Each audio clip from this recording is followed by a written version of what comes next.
Audio leaks का सिलसिला जारी है। साइफर के मामले पर इमरान खान और उनके प्रिंसिपल सेक्रेटरी आजम खान की मुबीना ऑडियो सामने आ गई है।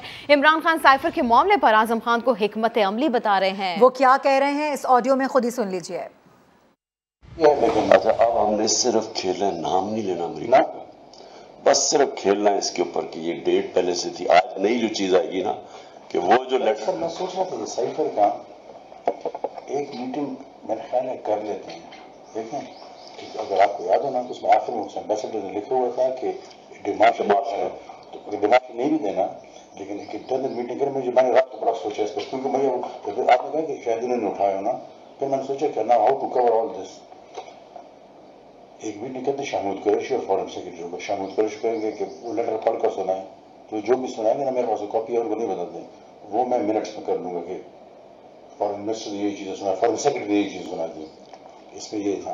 फिर अगर इसका एनालिसिस करो, फिर एनालिसिस अपनी मर्जी के मिनट्स में कर देंगे ताकि ऑफिस के रिकॉर्ड में मिनट करो। एनालिसिस ये होगा कि ये इनडायरेक्ट थ्रेट है अगेंस्ट डिप्लोमेटिक, वो है डिप्लोमेटिक लैंग्वेज में इसको थ्रेट कहते हैं, इन्होंने ये किया स्टेप की चीज़ें, वो देखें मिनट्स तो फिर मेरे हाथ में है ना, वो तो जिस तरह वो करेंगे तो we will draft the minutes. तो किस किस को बुलाएं इसमें? शाह महमूद, आप में और सोहेल, बस ठीक है, पहले करते ताकि वो चीज़ रिकॉर्ड में आ जाए। अभी देखें आप खुद दिखाएंगे वो कहेंगे ये कौन सा फोटो स्टेट है, तो वो पढ़ कर सुनाएंगे तो एग्जैक्ट नोट करने के लिए मैं पर स्वयं उसी में कॉपी कर लूंगा आराम से, तो वो ऑन रिकॉर्ड आ जाएगी ये चीज़ हुई है। और फॉरन सब जो सुनाए ताकि वो ना हो ना पॉलिटिकल वो चल रहा है, ताकि ब्यूरोक्रेटिक लेवल पर एक चीज़ आए। You understand what I am saying? नहीं तो वो उसने तो लिखा है एम्बेसडर ने, हमारे पास तो कॉपी नहीं है ना, ये किस तरह उन्होंने उठा दिया, यहाँ से उठी जिसने उठाई, लेकिन वो तो है तो फॉरन। अच्छा ये सर ऑडियो लीक्स का सिलसिला जारी है। साइफर की साजिशी कहानी, एक और कहानी सामने आई है। हमारे साथ हमारे नुमाइंदे मौजूद हैं, उनसे बात कर लेते हैं। उस्मान, ये जो कुछ भी कह रहे हैं खान साहब, हमने सुना कि उनके दरमियान क्या गुफ्तगू हुई है, ज़रा तफसील से आप भी बताइएगा हमारे देखने वालों के लिए।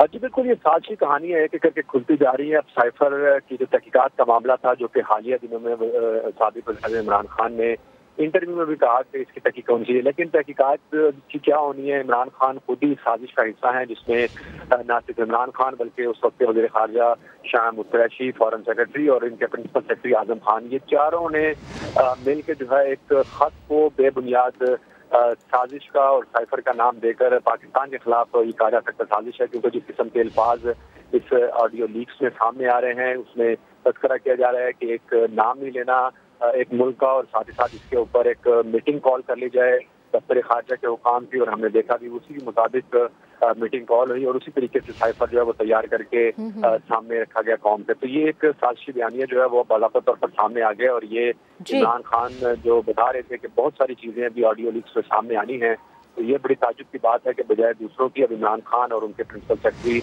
आजम खान की अपनी ऑडियो लीक हो गई, और सारा जो साजिशी बयानिया था उसका भांडा जो है वो चौराहे में फूट गया है। ठीक है उस्मान खान, साथ ही रहिएगा। नून लीगी रहनुमा तलाल चौधरी साहब ने हमें ज्वाइन किया है, बहुत शुक्रिया समा को वक्त देने का। सर, साइफर के मामले पर इमरान खान और आजम खान की मुबीना ऑडियो सामने आ गई है, और ये आगे क्या करना है इस हवाले से हिकमत अमली भी बताई जा रही है, सुना जा सकता है इस ऑडियो में, क्या कहेंगे आप इस पर? देखिए, ये मुआवजा कौम खुद कर ले कि एक ऑडियोज आई हैं उसमें हमारे लीडरों का, नून लीग के लीडरों की गुफ्तगू है, और दूसरे में इमरान खान और उसके इसी तरह वजीरों की पहले भी गुफ्तगू आई है। यानी जो गुफ्तगू भी आप उठाएंगे उस पाकिस्तान के खिलाफ साजिश, यानी ये पूरी जो एक खत था उसको साजिश में बदलने के लिए जो साजिश की गई इमरान खान वो खुद करते रहे। इससे साबित होता है इसी तरह शौकत तरीन की जो ऑडियो थी उससे IMF की डील को सबोताज करने की जो साजिश थी, ये करैक्टर है, ये फर्क है। यानी इक़्तिदार के लिए आप कुछ भी कर लें, इक़्तिदार के लिए झूठ भी बोलें, साजिश भी बनाएं और उसके बाद कॉन्स्पिरेसीज थ्योरियां बनाएं, ये इनका असल किरदार है। और मेरा ख्याल है खान साहब को ये रोज जो ऑडियो लीक की बात करते थे आज ठंड पड़ गई हो। सही। तलाल चौधरी साहब, जिस तरह से हम देख रहे हैं कि एक बेबुनियाद ख़त है, उस पर इतना वावेला किया गया, साइफर का नाम उसे दिया गया, साजिश कहा गया, और अब ये सिलसिला यहाँ तक पहुँच गया, रुकने का नाम नहीं ले रहा है। मुस्तकिल एक नई ऑडियो सामने आती है, उसमें कहा जा रहा है जी कि अमेरिका का नाम नहीं लेना, लेकिन हमने खेलना भरपूर है। इसको कहाँ से रिलेट करेंगे आप? इस पर क्या कॉमेंट करेंगे? देखिए, गुजारिश ये है, ये हम पहले कहते थे, इन्होंने ये एक ड्रामा किया है। इनके पास परफॉर्मेंस थी नहीं, इनके पास कारकर्दगी नाम की कोई चीज नहीं थी। हम तो हुकूमत से जब निकले थे, हमने तो बिजली बनाई थी, हमने ग्वादर बनाया था, हमने सीपैक बनाया था, हमने मोटरवेज, और नून लीग की तो कारकर्दगी का आप 1 घंटे का प्रोग्राम हो तो हम गिनती करवाना शुरू करें, ऑरेंज से, मेट्रो से, कारपेट सड़कों से, मुफ्त दवाइयों से। इनके पास तो ढीले की चीज नहीं थी बताने को। सो इनके पास ये एक साजिशी, एक थ्योरी थी जो इन्होंने खुद बनाकर सिर्फ लोगों को वर्गलाने की कोशिश की है। लेकिन हकीकत हकीकत ही होती है, असल असल ही होता है, और आखिरकार सच सामने आता है। खान साहब का कम अज कम आज मुंह बंद हो जाना चाहिए इस ऑडियो के बाद।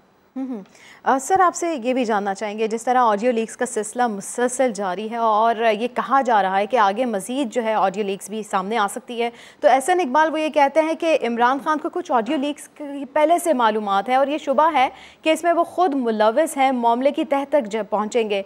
क्या समझते हैं, अगर इस हवाले से तहकीकात होती हैं, मामलात आगे बढ़ते हैं, तो इमरान खान कितनी मुश्किल में आ सकते हैं, स्पेशली जब उन्होंने बयान दिया था और कुछ ऑडियो लीक्स का उन्होंने जिक्र किया था?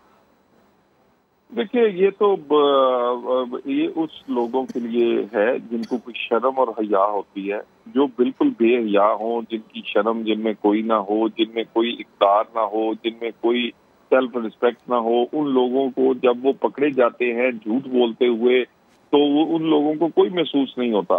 तो इमरान खान साहब जैसे बंदे के लिए तो मेरा ख्याल है आज भी वो कुछ नहीं सीखेंगे।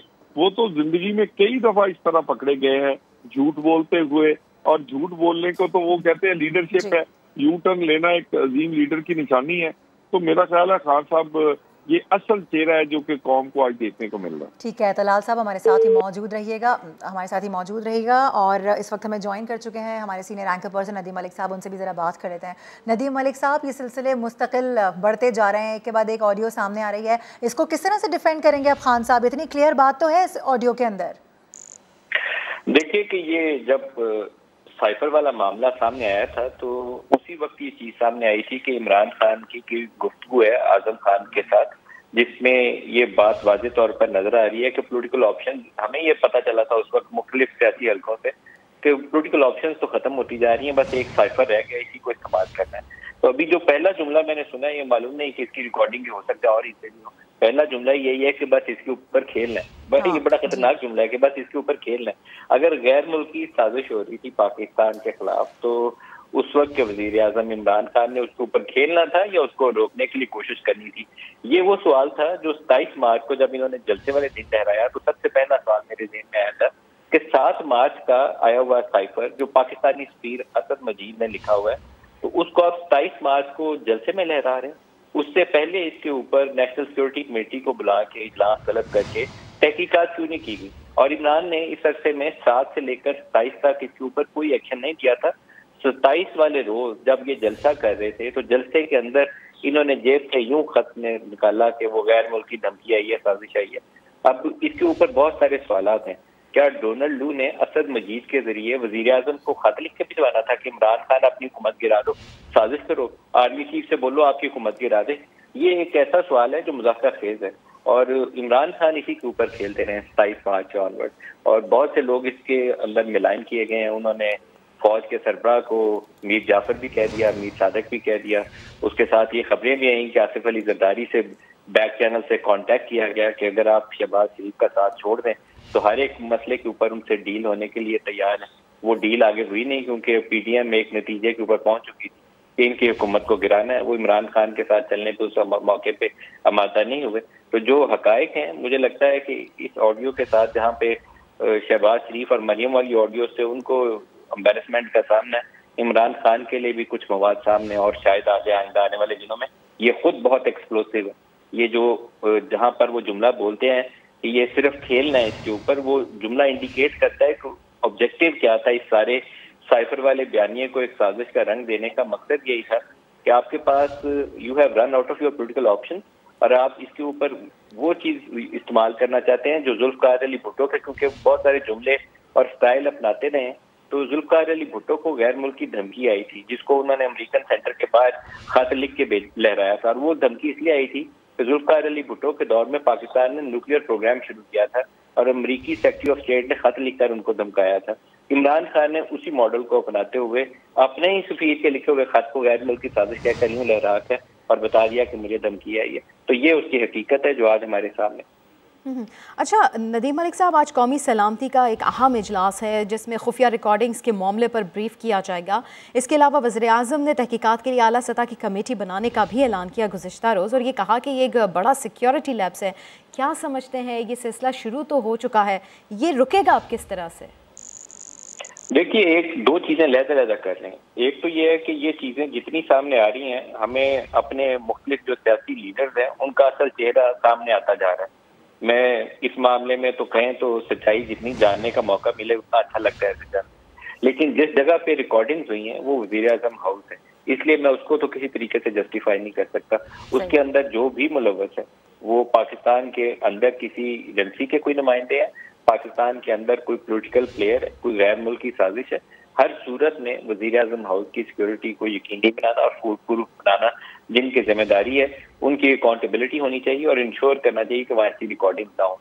क्योंकि आज नेशनल सिक्योरिटी कमेटी का इजलास है, तो पता चले कल को नेशनल सिक्योरिटी कमेटी की रिकॉर्डिंग सामने आ गई है, या ये पता चले कि आर्मी चीफ और वज़ीर-ए-आज़म चीफ एग्जीक्यूटिव है, वो आर्मी चीफ की तैनाती भी करते हैं, वो ऐसे मामला डिस्कस कर रहे हो जहां पाकिस्तान की सलामती के अमूर ज़ेर गौर। तो नदीम मलिक साहब, खुदा न खास्ता, गॉड फॉरबिड, अगर ऐसा हो भी जाता है तो फिर पाकिस्तान का क्या इमेज जाएगा?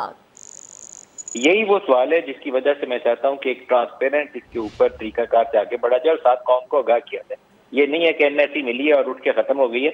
एनएससी को मिलने मीटिंग के बाद एक तरीकाकार जो ट्रांसपेरेंट तरीकाकार है, जहाँ लोगों को इन्फॉर्म करने का मैकेनिज्म एग्जिस्ट करता हो, वो तहकीकात करे, जिम्मेदारों का तयन करे और सजा और जजा का अमल हो, जिससे पूरी पाकिस्तानी कौम को आगाह किया जाए। एक पार्लियामेंट्री कमेटी जो है नेशनल सिक्योरिटी की, वो एग्जिस्ट करती थी, पीएमएलएन के दौर में बनी थी, बल्कि उससे पहले भी रजा रबानी और इसहाक डार दोनों कमेटी को, पार्लियामेंट्री कमेटी और नेशनल सिक्योरिटी, उसको चेयर करते रहे थे। ये जिन दिनों वज़ीर-ए-आज़म और इस तरह के ऑपरेशन हुए थे, काफी इन दोनों ने काम किया था। रजा रबानी और इसहाक डार अब दोनों मौजूद हैं, अभी भी इसहाक डार भी वापस आ चुके हैं, तो मेरे ख्याल में आज वो फाइनेंस मिनिस्टर के तौर पर उस एनएससी का हिस्सा भी होंगे। तो पार्लियामेंट्री कमेटी और नेशनल सिक्योरिटी को दोबारा फाल करना चाहिए, उसके अंदर बैठ के ब्रीफिंग ली जाए कौमी सलामती के अदारों से, और ये जो आज के एनएससी के फैसले हैं इसके ऊपर भी कैसे अमल दरामद होना है, और जो तहकीकात हैं उसके ऊपर मॉनिटरिंग करके और कौम को और पार्लियामान को पूरा आगाह करें।